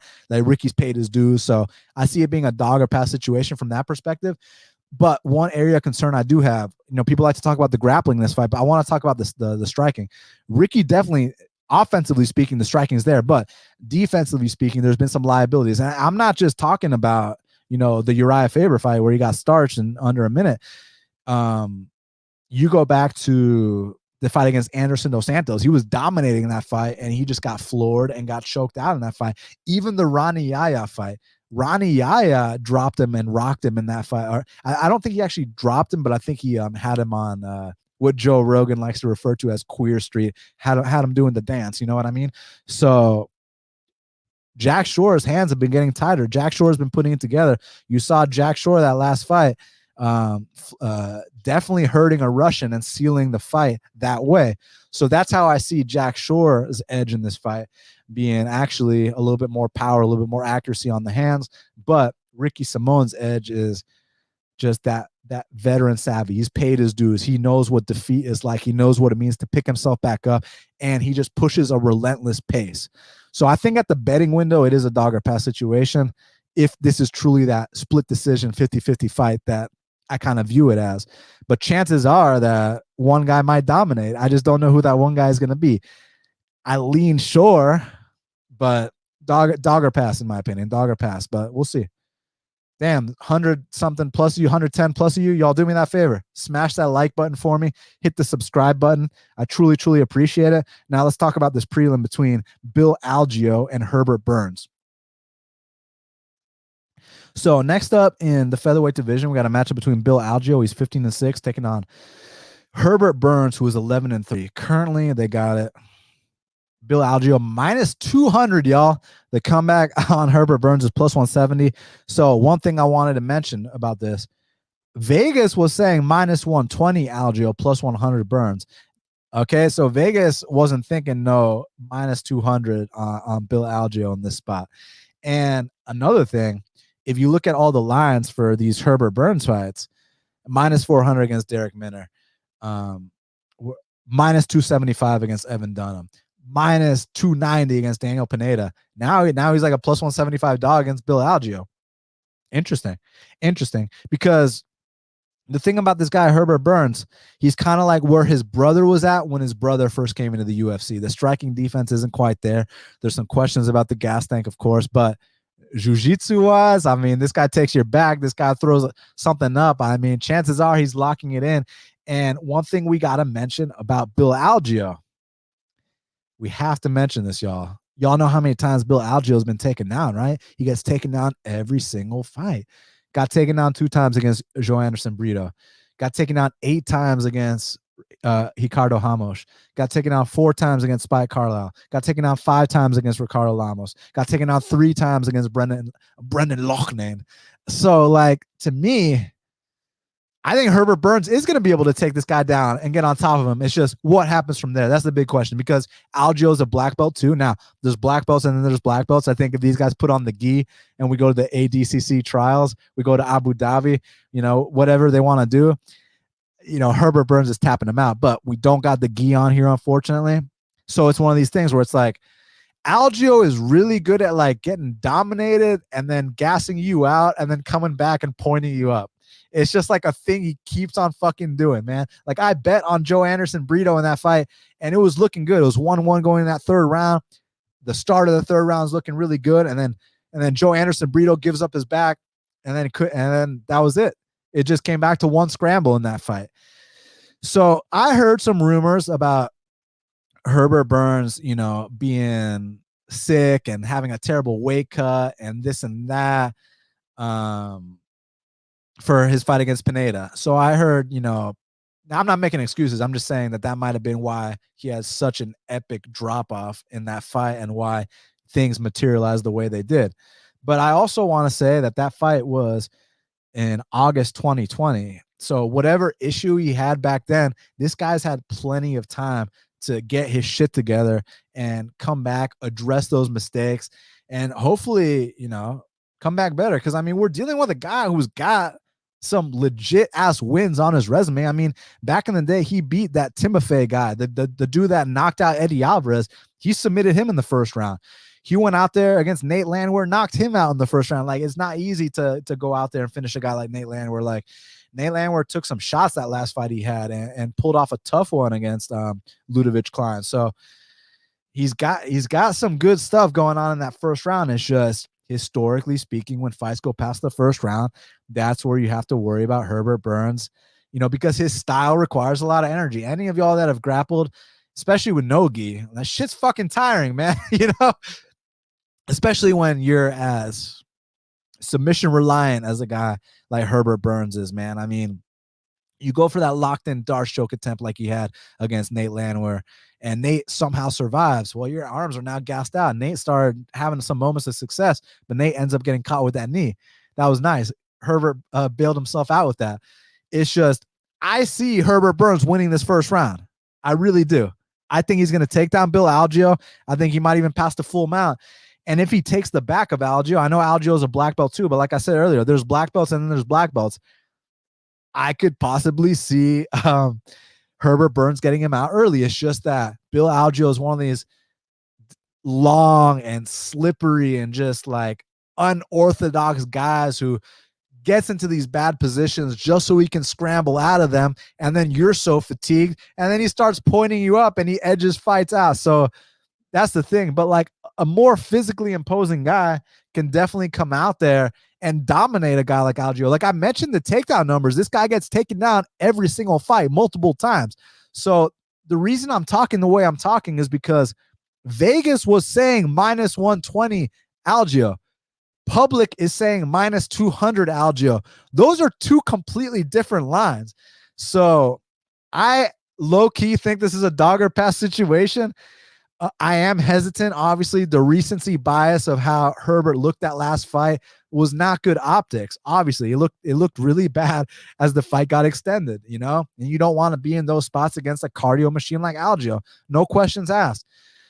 It's just that, you know, Herbert's had plenty of time to address that. I mean, when you take over a year off, almost 2 years off. I mean, August is coming up. August is right around the corner. It's almost been 2 years. When you take almost 2 years off from competition, but not 2 years off from the gym, that's where you can patch those holes. That's where you can improve on your mistakes. So I'm curious. I expect Herbert to look a lot better than he did that last fight. So I guess based off the tape, I lean Herbert winning the first round, Algeo winning the second and third, it being this close 29-28. But minus 200 is not the price of a lean. Minus 200 is not the price of, oh, he's just going to edge it out. Like minus 200 means that he's going to come out here and teach this guy a lesson. And I just simply don't see that being the case. So I definitely think Algeo wins the third round. I definitely think Herbert wins the first round, possibly gets a finish. Who's going to win that second round? So I see this as a dog or pass situation. Let's see. He might just fucking pull a Brazilian stunt, get completely gassed out, and it might not even matter. But going into it right now, before the fact, I do see this as a dog or pass situation. Let's see. Let's see how it plays out. My boy Liam, what's up, buddy? He says, yo, like the show, 113 in the building, and only half of y'all dropped a like. Yeah, what's up with the other half, man? I know the show's called Half the Battle, but I don't need half the likes. I need all the likes, y'all. So do me that favor, hit the subscribe button too. Let's grow the channel. Just here to talk about our love for this sport, and that's the bottom line. So, oh shit. I know y'all been waiting for this one. Next up, in the light heavyweight division, we got the people's main event between Dustin Jacoby, who's 17-5-1, taking on Dawoon Jung, who's 15-2-1. And currently, here's where it gets interesting, y'all. They got it Dawoon Jung minus 130. The comeback on Dustin Jacoby is plus 105. Why is that interesting? Because a week ago, it was plus 135 Dawoon Jung. Minus what? Hold on a second. Minus 165 Dustin Jacoby. This line has literally flipped completely. Crazy. So let's talk about some things. Firstly, if y'all have not heard my interview with Dawoon Jung, I highly recommend you do. The only long form podcast in the United States he's ever done, right here, Half the Battle. It's on this channel. So hit that subscribe button, hit that like button, and y'all go check out that Dawoon Jung exclusive interview. We had a fucking amazing interpreter / translator, and he did a fantastic job. Really, like he was very entertaining, and he did the thing. So y'all go check that out if you want to get to know more about Dawoon Jung. Now, Dawoon Jung, one of the things I asked him, because one of the issues a lot of the Asian fighters have had is that they experience a lot of jet lag, right? Because I mean, that flight takes everything out of you. And when you're coming on Tuesday of fight week and then you're fighting on Saturday, like, dude, like, you fucking kidding me? Like, he said I need at least a full month to acclimate.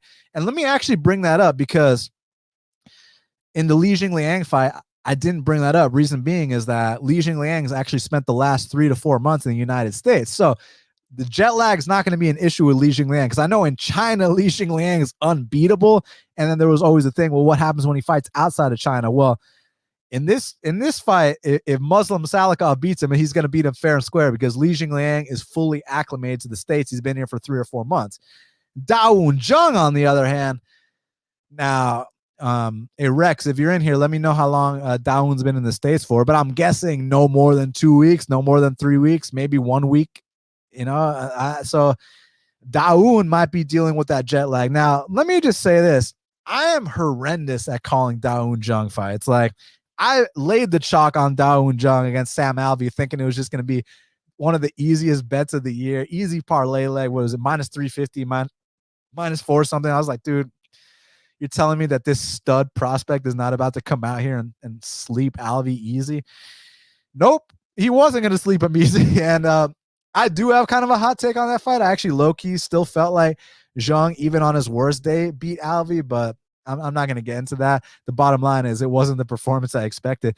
And I also have my own theories on that fight too. Like, it seemed to me like Jung was kind of cocky out there. Like in those first 2 rounds, he's like smiling at him and doing all these things, wasn't really throwing. Like, felt like he had zero respect for him. And then when he actually let it go in that third round, almost finished him. It's like, why couldn't you have done that in the first or second round? So I'm thinking like, man, this guy can't even come through for me against Alvey. Like, let's bet Kennedy. Let's bet Kennedy against him, because Kennedy, you just saw the fight prior with Kennedy that he had against Olberg, how durable Kennedy was, how he ate all those strikes. And goddamn, like Kennedy could eat a shot. And then Dawoon just goes out there and breaks his guard with that nasty elbow and just gets him out of there right away. I'm like, God damn, man. Like, I just can't call a Dawoon Jung fight to save my life, but I can break down his style. The guy's very long for the weight class. I mean, he's 6'4", very heavy hands. That left hook is nasty. And I mean, he's one of these guys that will kind of mimic you in a way. Like, if you start trying to take him down, he's gonna try to take you down. If you start trying to kick against him, he's gonna start trying to kick you. I feel like the dude, because there's the language barrier, so we don't really know. Like, sometimes it's hard to understand. Like, there's a language barrier, but I think he's an ultimate competitor, man. I think that he sometimes likes to one up people and beat them at their own game and this and that. And I know he got a lot of shit for the Cadiz fight, but you got to understand about the Cadiz fight was that Cadiz at the time was 8-0, full of confidence. He was this undefeated Russian prospect. Now that fight took away all his confidence. Kind of like the example of like the neutered dog. The dog is super aggressive and this and that, and you're having all these issues with your neighbors, with other dogs, this and that, and then you get the dog neutered, and all of a sudden they're docile, and all of a sudden all those aggressiveness issues go away. That's kind of how I viewed Cadiz, like coming into the UFC 8-0, like can't be touched, can't be beat. Like, this guy's brimming with confidence. So I thought he just went right after Dawoon Jung, try to get him out of there. And when someone finally stepped up to the bully, he never recovered. His confidence never came back. So I feel like Dawoon was kind of like the catalyst in that. So I tried to do the whole thing where, I'm holding it against him that he lost rounds to Sam Alvey. I'm holding it against him that he lost rounds to Khadis Ibragimov. So let's bet Kennedy. Let's bet Kennedy. Kennedy's going to win down the stretch. Kennedy gets fucking stopped right away. So, like, yeah, I'm terrible at picking Dawoon Jung fights. And then with Dustin Jacoby, for him to transition to from kickboxing to MMA the way he has is ultra impressive, especially when you consider the fact that this guy had a UFC stint back in the day. And I was actually at his fight with let me look at who it was against. It was against Clifford Starks back at UFC 137, BJ Penn versus Nick Diaz. I was at that card. And like, that Dustin Jacoby had no business in the UFC, but the dude goes to another sport, does amazing there. Actually beat my good friend Wayne Barrett twice. Shout out to Wayne if you're watching this. I'll see you at the gym tomorrow. But he beat my friend Wayne Barrett twice, which, like, at the time Wayne had a lot of hype. And when dudes were beating Wayne, they'd be like these hard fought decisions. But like, Dustin went out there and stopped him. So he's been in there. The reason I bring that fight up, not because Wayne Barrett's my friend, but more so because Wayne Barrett is kind of like a longer striker. Dustin Jacoby's got experience against these longer strikers. Now, MMA, kickboxing, two different sports. The gloves in kickboxing are those big, quote unquote pillow gloves. Here he's got the 4-ounce gloves. There's more openings for the chin. And Dustin's had some kind of rough starts in some of these fights, whether it was the Iwan Kutalaba fight, the Michal Oleksiejczuk fight. There's a rumor that he had that injury. That's why he couldn't kick that fight. So that's impressive, the fact that he couldn't throw any kicks that fight and he still beat him just off his heart, his grit, and his hands. So I like that. So it's like, I'm not sure what to think. Now, the William Knight versus Dawoon Jung fight, let's talk about it. So yeah, there's the stat that he hit 8 takedowns in that fight, which is, yeah, you got to give him credit. That he definitely did that. He definitely whooped up on William Knight, no questions asked. But like, when you're just talking technique for technique, William Knight has some of the worst technique in UFC history. Now, before y'all quote me on that, you got to quote me on this next part too. The reason William Knight's able to get away with so much stuff is because of the kind of athlete William Knight is. Like, William Knight will just get into these terrible positions and just power right out of them. William Knight fights with his chin straight up in the air. Like, technique wise, like, William Knight's horrible actually, but athleticism and power wise, like, William Knight's actually, like, his power and athleticism makes up for so much. And again, that's not to discredit William Knight's hard work, but it's just, y'all know what it is. I mean, the guy fights with his chin straight up in the air, can't stuff a takedown, but he can power out from bottom. He can crack people because he hits hard as fuck. The reason I'm bringing that up is because I don't think that Dawoon Jung is going to hit 8 takedowns on Dustin Jacoby like he did on Willie Knight. I don't think that trip takedown is going to be as readily available. I think that Jacoby's technique is far better. So it's one of those things. This is a tough one to call. I'm also curious about why that line flipped the way it did. Did someone was it as simple as someone had that kind of confidence in Dawoon Jung to put that big bet on him? Or is there some inside info that I don't have, that you don't have, regarding an injury? I'm not going to start no rumors. I'm just curious. That's just a honest question. So I don't know. So since I'm wrong on every single Dawoon Jung fight, I'm going to pick Dustin Jacoby so that Dawoon Jung wins this fight. Because I know if I pick Dawoon Jung, Dustin Jacoby is going to come out here and, first round is going to be really tough. First round is always going to be really tough. But from there, I think Dustin Jacoby kind of finds his rhythm a little bit, starts chopping him down with some leg kicks, and just kind of out volumes him and slightly outworks him to a 29-28 type decision. So I'm gonna go Jacoby for that reason. But just so y'all know, since I'm wrong on every single Dawoon Jung fight, since I'm picking Jacoby, that means that Dawoon Jung is gonna win this fight. So yeah, I know Dawoon Jung's team is watching this. Y'all, trust me, I'm doing the right thing here picking Jacoby, because that ensures that Dawoon Jung is gonna win, y'all. So yeah. But listen, I think both these guys are studs. I think that people have been unfairly harsh on both. Like, to me, like, when you go through the first round that that Dustin went through against Iwan Kutalaba, and you overcome it and win the next 2 rounds, like, that's impressive. That shows me that you can overcome adversity, because it's one thing when you're the hammer, but how do you react when you're the nail too? And it's one thing that, like Floyd Mayweather always said, it's one thing to give it, but can you take it too? And I know Dustin Jacoby can take it too. But guess what? Dawoon Jung can take it too. That Khadis Ibrahimov fight was a proof he can take it too. But I think that I just think that Dustin Jacoby's cleaner, and I think down the stretch he can pull away. But I don't know when the last time I picked a Dawoon Jung fight correctly was, So I'm gonna go Dustin Jacoby. That means Dawoon Jung is winning this fight, and I can't wait to see it, man. Because with all the confidence everybody has on both sides, like, I've seen people plant their flags on both sides, like talking shit to other people. Which, to me, I'm like, why talk shit? Like, if you're confident that you're gonna win, just go out there and win, and then that's it. You don't have to put someone else down just because they disagree with you. Like, it's okay to disagree with people. You can, like, me and my boy Clint disagree all the time, and you've never seen us once be disrespectful towards each other. Like, we can have a nice discussion, walk out, both of us with a smile on our face, and be on the opposite side. It's not a big deal. Like I know not everybody here is in America, but we're in a free country. And I say a free country, I know there's some fucked up shit that's been going on, but that's a different point. I'm not going to get carried away here. But the bottom line is, what I'm trying to say is, like, you can disagree with someone and still be respectful. So y'all don't need to put anybody down just because they're on the opposite side as you. Honestly, like, just find out how it's going to be. Like, the only opinion that you should value is your own. Like, I get, I have this show and this and that. Clint's got his show. These other guys got their shows. So apparently our opinions matter more. And that's complete bullshit.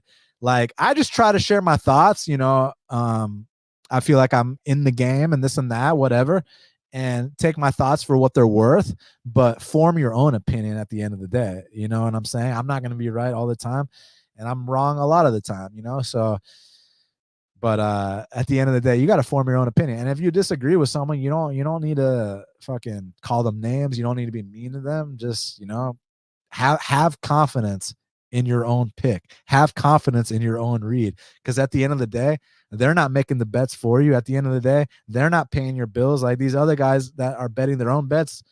Like, it's their money. This is your money. So you do what you want with your money, but like you don't need to talk down on anybody just because they're on the opposite side of you, like straight up. So that's why me and Clint are able to like literally like vehemently disagree on shit, but walk out with a smile on our faces, like and has zero impact on our friendship, like at all. Like at all. Like we can literally, I don't remember the last fight we disagreed on. I know we've been on a couple opposite sides recently. I don't even remember what they are because I'm so focused on one event at a time. But we can literally be on the opposite side, have a full debate, and then go drink a beer together. Like, so y'all need to be nicer to each other. So y'all be kinder to each other is the message we're getting here.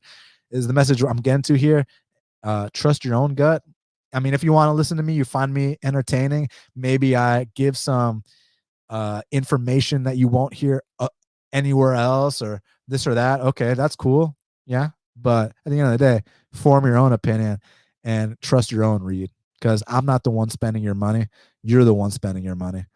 Yeah, my boy, locker room, like, Clint drinks Fireball. You wouldn't catch me dead drinking no Fireball, but I'll buy my boy Clint a shot of Fireball. You know what I'm saying? So love you, Clint. But yeah, trust your own reads and be kinder to each other, guys, because you're the only one at the end of the day that's making the bet, not them. So that's it. And then when you lose a bet, don't fucking go to someone and be like, "Oh, you told me to bet this guy." It's like, I know I told you what I was betting. I didn't tell you how to spend your money. So you do you, and I'm going to do me. And I appreciate y'all being here with me. So y'all smash that like button. Y'all hit that subscribe button. I truly appreciate it. 2 more fights, and let's get right down to them. So next up in the middleweight division, we got Dwight Grant. He's 11-5, taking on Dustin Stotzfus, who's 13-4. Currently, they got it.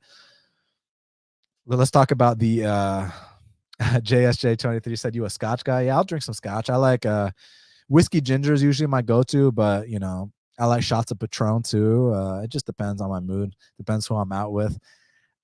If I'm by myself, then I'll have some drinks that I'm not going to even tell my friends about. But if I'm out with a girl, then, then I'm going to drink the whiskey gingers and this and that and take shots of Patron. But y'all, he said it's okay. I bet Lawrence too.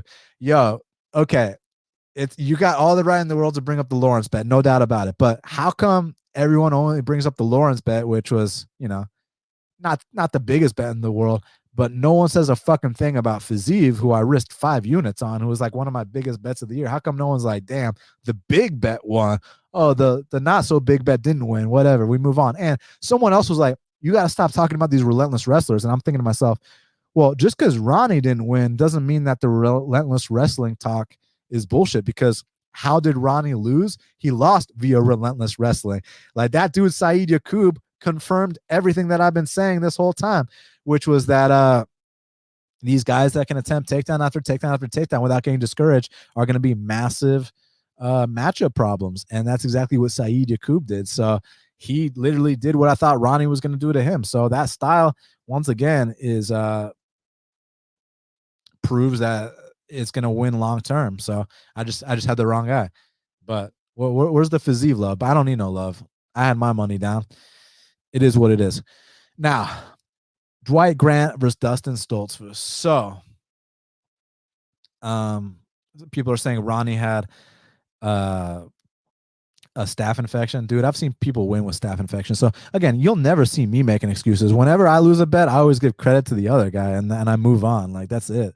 Like, you're not going to see me take away the win from the other guy. Like, I've seen people win with fucking pulled groins. I've seen guys win with staph. I've seen guys win with this, whatever the case is. So no excuses. All the credit to Saeed Yacoub, and we move on. That's the bottom line.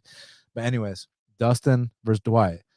So Dwight Grant, when he first came into the UFC, I had some hopes for him because the guy is a very, very heavy hitter. And when he knocks people out, when he gets you, he gets you. They call him the body snatcher for a reason. You go and you watch that fight he had against Jordan Williams on the regional scene. Boy, did he starch Jordan Williams. And even that Tyler Hill fight on Contender Series, and then that Carlo Pedersoli fight in the UFC. great knockouts. It's just that with Dwight Grant, the output is so damn low, and that's the area of concern. Not to mention, my boy's getting up there in age. He was born in 1984. That means that, off the top of my head, I got to do some math, that he will turn 38 in September. And if this was heavyweight, okay, no big deal. But and if he was a fresh 38, no big deal either. It's just that, my boy's out here. He's been dropped in 5 of his last 4 fights. He's been getting taken down. He's been taken down 5 times in his last 3 fights. So I feel like he's trending downward. And with Stotzfus, I know that he had the unfortunate 0-3 start to his UFC career, but I feel like that was more of a stylistic matchup thing. He literally fought 3 guys that have similar matchups. We're talking, or they're similar styles. Kyle Dawkins, Rodolfo Vieira, Gerald Mearshart, all black belts looking to do the same thing. And he was just kind of outgunned in those matchups, whereas Dwight Grant is not a black belt. Dwight Grant's not going to be trying to take down Dustin Stotzfus.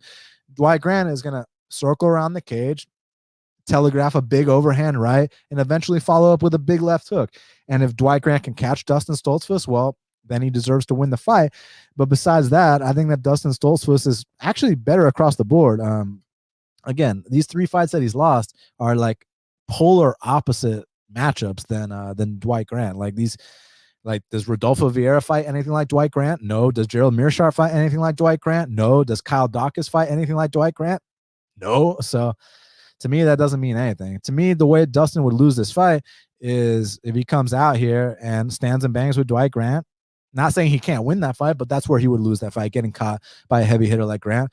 But that doesn't happen. I think Dustin actually is live for an upset here. So I'm going to actually pick Dustin. And someone said this is a 1-800 gambler fight.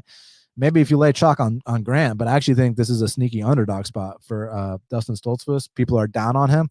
His back's up against the wall. He's got to come out here and win. He's been outside his comfort zone here in the States doing his thing. I think Stotzfus comes out here, lands some takedowns, possibly gets a submission. So I'm going to go Dustin Stotzfus for the upset, and I'm actually considering betting him at the underdog price. Now, last but not least, in the strawweight division, we got Jessica Penne. She's 14-5, taking on Emily Ducote, who was 11-6. Currently, they got it. Emily Ducote -150. The comeback on Jessica Penne is +130. Props to you, Bob, for bringing up that Grant's moving up in weight. And to me, that's just he's getting old. He can't cut the weight anymore. But I don't really think he's going to look like this brand new, the new Dwight Grant, Dwight Grant 2.0 at middleweight. He's going to make a title run now. I don't see it being like that, man. I just see this I see this being his last fight in the UFC. You hate to see someone lose their job. So maybe if he loses, maybe they can give him another opportunity. Maybe the fight's exciting. He gets another chance. But yeah, I see loser of this fight's going home. That's just, the brutal reality of the sport. But I see Stotzfus getting his first UFC win. Now, last but not least, like I said, Ducote versus Penne. So Ducote, not your average UFC debutante in terms of she's not just some random ass prospect. She's actually pretty experienced. She's been in there with some decent competition. She's, hold on one second. Yeah, she's fought for the Bellator title against Lima Lane McFarlane. She had that brutal ass knockout against Danielle Taylor. And she's definitely paid her dues, beat some UFC vets, Juliana Lima. So definitely paid her dues. It's just more of a thing where it's this is kind of veteran versus veteran. I know people are kind of propping it up prospect versus veteran and this and that. Just because Ducote's making her debut and she's 10 years younger and this and that. But it's been a long time coming. She's definitely paid her dues to get to this spot. As far as how they match up, I think we know what to expect from Jessica Penne. Jessica Penne is dangerous when she's able to take your back. Jessica Penne can pull off opportunistic submissions. And Jessica Penne, ever since that big layoff she had, so her last fight was in 2017. Then she comes back not until 2021, beats Lupita Godinez. Now, I know a lot of people think Lupi won that fight, but the fact that it was even in question, I think speaks volumes, especially when you consider how Lupi's been looking. And then submits Carolina in the first round. I know Carolina's seen better days, but Felice Herrig didn't submit her in the first round. Let's just put it that way. So, hey, she's come back looking decent looking, not bad. So I think it'll be a good test for Ducote. I could see a case for this being a dog or pass situation. Probably a close fight. I'll lean Ducote, edge it out, split, unanimous, whatever, close fight, whatever. But I see Ducote kind of landing the better strikes, maybe getting more top control. But if she does have top control, she's got to be careful. The arm bars, the sweeps, this and that from Jessica Penne. So, all that stuff. But I'm going to go with Ducote. It's been a long time coming for her to make her UFC debut. So let's see what she does. I'm going to say a very close decision here. All right, y'all. Now we got to talk about the fight to watch and the fighter to watch. So the fight to watch, I mean, besides the main event, besides Shane Burgos versus Charles Jourdain, is definitely Dustin Jacoby versus Jung. I mean, when you see a full line flip, it already has my attention. Like I'm putting my glasses on. I gotta see exactly what's gonna happen in this Jung versus Dustin Jacoby fight. Not to mention both guys. I want to say they're both undefeated in the UFC, but that's actually factually incorrect because Dustin Jacoby had that first stint, 10 years ago. But if we don't count that first stint 10 years ago, then they're both undefeated in the UFC. And both guys have had some impressive wins. Both guys have overcome adversity. And both guys are looking to, one day crack the top 10. And this is a perfect fight for either guy to do that. One guy gets a big win here, and his next fight's going to be it's going to be a notable name. It's going to be like a Krylov or something like that. You never know. A Paul Craig, an Ozdemir. Like, you never know. Like, one of these guys is going to get a big fight after this, assuming that they make a statement here. And I think someone will make a statement. And not to mention the line flip plus me being wrong on every single Dawoon fight. Like, I'm so intrigued by this. And I think both guys are dangerous. Both guys are hungry. Both guys want to make a statement. And I think someone will make a statement. So for that reason, Jung versus Dustin Jacoby is my fight to watch. Now, my fighter to watch is Yair El Pantera Rodriguez, man. I mean, we're dealing with a guy in Yair who came into the UFC in 2014 after he won the first ever Ultimate Fighter Latina America season. The same season that Marlon Chito Vera was on, the same season that Alejandro Perez was on, and a bunch of guys, Teco, all these guys. And I've always thought that Yair had ridiculous talent. I've always thought that he could do things that other guys simply can't do. And he's been so close. And now he's truly at the top. He's number 3 in the world. And a win here over Brian Ortega is going to cement him either a title shot or a number 1 contender fight with Josh Emmett. And his opponent, Brian Ortega, is no walk in the park. I've seen Brian Ortega get shit kicked and then finish people multiple times. I've seen Brian Ortega take whoopings and just come back from the dead. And I've seen Brian Ortega dangle off people's necks, knock people out with punches, with knees. Brian Ortega is a serious test. And in 5 rounds in 25 minutes, you can be winning the whole fight. One mistake is all it takes against a guy like Ortega. And like I said at the beginning of the show, Yair needs to be basic in this fight. The reason that he fell to his back 3 times in that Max Holloway fight in the first round was because he was throwing all those flying kicks. It was striker versus striker.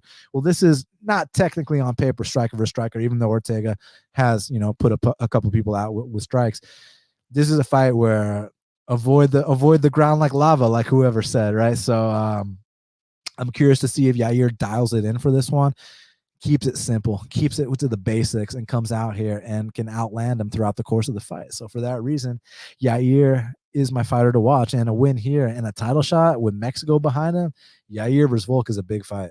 Like, I know Volk is going to be a big favorite and all that stuff if that fight comes to fruition, but it's a big fight. When you got a country behind you, like both guys do, it's a big fight. So I'd be down to see it. So Yair is my fighter to watch for that reason. So y'all, thank you so much for being here on this very special UFC Long Island edition of Half the Battle. I truly, truly appreciate it. Little announcement next week, new start time for the show. So right now we've been doing every Thursday at 3 p.m.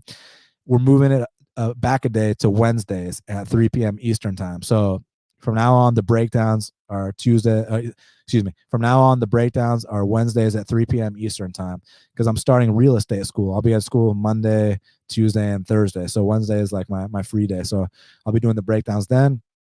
Try to get some dance Tuesday night contender when I can. But no matter what, the breakdowns are staying here. So y'all know the deal. Everybody smash the like button, hit the subscribe button. Truly appreciate y'all being here. Leave me some comments after this video is up. share, retweet, all those little things y'all do help me so much. And it's truly, truly appreciated. So thank you guys again. And until the next time, let's cash these bets.